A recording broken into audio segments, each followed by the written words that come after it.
Loneliness. All of us in this room will experience loneliness at some point in our lives. Loneliness is not a function of being alone, but rather a function of how socially connected you are to those around you. There could be somebody in this room right now, surrounded by 1,000 people, experiencing loneliness. And while loneliness can be attributed to many things, as an architect, I'm going to tell you today how loneliness can be the result of our built environments, the very homes we choose to live in. Let's take a look at this house. It's a nice house. There's a big yard, picket fence, 2-car garage. And the home might be in a neighborhood like this. And for many people around the globe, this home, this neighborhood, it's a dream. And yet the danger of achieving this dream is a false sense of connection and an increase in social isolation. I know, I can hear you now. There's somebody in the room screaming at me inside their head. That's my house, and that's my neighborhood, and I know everyone on my block. To which I would answer, terrific. And I wish there were more people like you. Because I'd wager to guess there's more people in the room living in a similar situation that might not know their neighbors. They might recognize them and say hello, but under their breath, they're asking their spouse, what was her name again? So they can ask a question by name to signify they know them. Social media also contributes to this false sense of connection. This image is probably all too familiar. You're standing in the elevator, sitting in a cafe, and you look around, and everyone's on their phone. You're not texting or checking Facebook, but everyone else is. And maybe like me, you've been in a situation where you've made eye contact, smiled and said hello, and then have the person yank out their earbuds and say, I'm sorry, what did you say? I find this incredibly isolating. The concept I'd like to share with you today is an antidote to isolation. It's not a new concept. In fact, it's an age-old way of living, and it still exists in many non-European cultures around the world. And about 50 years ago, the Danes decided to make up a new name. And since then, tens of thousands of Danish people have been living in this connected way. And it's being pursued more widely around the globe as people are seeking community. This concept is co-housing. Co-housing is an intentional neighborhood where people know each other and look after one another.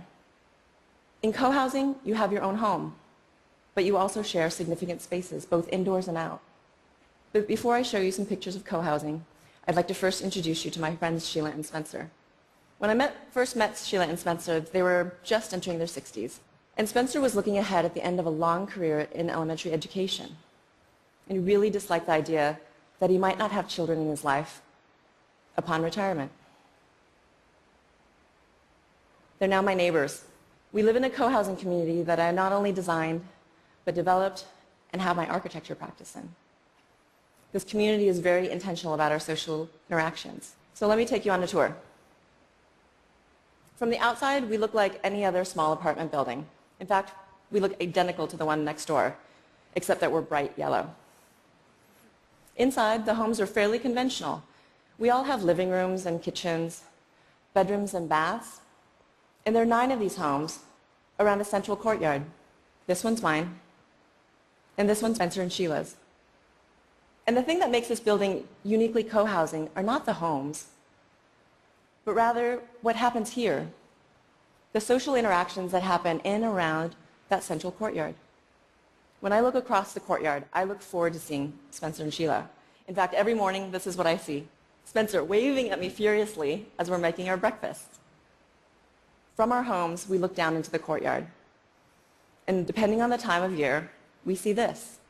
Kids and grown-ups in various combinations playing and hanging out with each other. There's a lot of giggling and chatter. There's a lot of hula hooping. And every now and then, hey, quit hitting me, or a cry from one of the kids. These are the sounds of our daily lives and the sounds of social connectedness. At the bottom of the courtyard, there are a set of double doors, and those lead into the common house.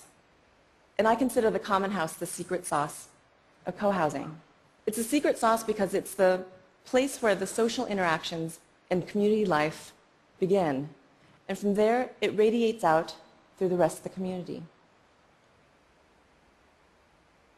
Inside our common house, we have a large dining room to seat all 28 of us and our guests, and we dine together 3 times a week. In support of those meals, we have a large kitchen so that we can take turns cooking for each other in teams of 3. So that means with 17 adults, I lead cook once every 6 weeks. 2 other times, I show up and help my team with the preparation and cleanup. And all those other nights, I just show up. I have dinner, talk with my neighbors, and I go home having been fed a delicious meal by someone who cares about my vegetarian preferences. Our 9 families have intentionally chosen an alternative way of living. Instead of pursuing the American dream, where we might have been isolated in our single-family homes, we instead chose co-housing so that we can increase our social connections. And that's how co-housing starts, with a shared intention to live collaboratively. And intention is the single most important characteristic that differentiates co-housing from any other housing model. And while intention is difficult to see or even show, I'm an architect and I can't help but show you more pictures. So here are a few examples to illustrate how intention has been expressed in some of the communities I've visited. Through the careful selection of furniture, lighting, and acoustic materials to support eating together. And the careful location and visual access to kids' play areas around and inside the common house. And the consideration of scale and distribution of social gathering nodes in and around the community to support our daily lives. All of these spaces help contribute to and elevate the sense of communitas in each community. What was that word? Communitas. Communitas is a fancy social science way of saying spirit of community. And in visiting over 80 different communities, my measure of communitas became how frequently did residents eat together.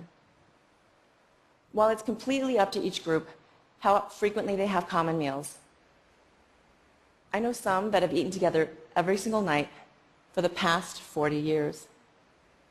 I know others that have an occasional potluck once or twice a month. And from my observations, I can tell you, those that eat together more frequently, they exhibit higher levels of communitas. It turns out, when you eat together, you start planning more activities together. When you eat together, you share more things. You start to watch each other's kids. You lend out your power tools. You borrow each other's cars. And despite all this, as my daughter loves to say, everything is not rainbows and unicorns in co-housing. And I'm not best friends with every single person in my community. We even have differences and conflicts. But living in co-housing, we're intentional about our relationships. We're motivated to resolve our differences. We follow up, we check in, we speak our personal truths, and when appropriate, we apologize. Skeptics will say that co-housing is only interesting or attractive to a very small group of people. And I'll agree with that. If you look at Western cultures around the globe, those living in co-housing are just a fractional percent. But that needs to change because our very lives depend upon it. In 2015, Brigham Young University completed a study that showed a significant increased risk of premature death in those who were living in isolation. The US Surgeon General has declared isolation to be a public health epidemic. And this epidemic is not restricted to the US alone. So when I said earlier that co-housing is an antidote to isolation, what I should have said is that co-housing can save your life. If I was a doctor, I would tell you to take 2 aspirin and call me in the morning. But as an architect, I'm going to suggest that you take a walk with your neighbor, share a meal together, and call me in 20 years. Thank you.